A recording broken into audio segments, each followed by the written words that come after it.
కొత్తగూడెం జిల్లా బోర్గంపాడు మండలం చెరువు సింగారంలోని పాఠశాల భవనం శిథిలావస్థకు చేరింది.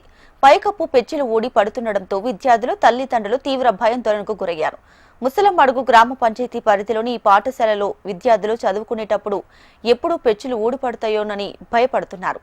దీంతో ఉపాధ్యాయులు విద్యార్థులకు పాఠాలు చెట్ల కిందనే బోధిస్తున్నారు. కనీస సౌకర్యాలు లేక భవనం కూలిపోయే ప్రమాదం ఉన్నా అధికారులు పట్టించుకోవడం లేదని గ్రామస్తులు ఆవేదన వ్యక్తం చేస్తున్నారు. ప్రభుత్వం వెంటనే స్పందించి నూతన పాఠశాల భవనాన్ని నిర్మించాలని అక్కడి గ్రామ ప్రజలు కోరుతున్నారు.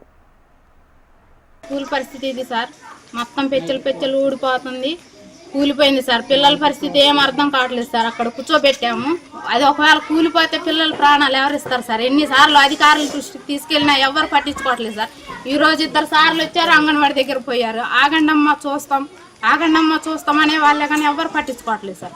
మన ఎమ్మెల్యే గారు వచ్చారు, వారు కూడా పట్టించుకోలేదు సార్. మా స్కూల్ బాగాలేదు సార్. 3 రోజుల నుండి కురిసిన వర్షానికి గోడలు పగిలిపోయినాయి. అదే పరిస్థితిలో మా పిల్లలు వచ్చుంటే స్కూల్కి వాళ్ళకి ఏమైనా అవుతే అదేంటి పరిస్థితి? ఇంటికాడుండి ఆందోళన పడుతున్నాం బడికి పంపాలంటే వాళ్ళని. అందుకే మాకు కొంచెం అందరూ అధికారులు దయచేసి కొంచెం స్పందించి మా స్కూలు కూలు కొట్టేసి కొత్త కట్టించమని వేడుకుంటున్నాం.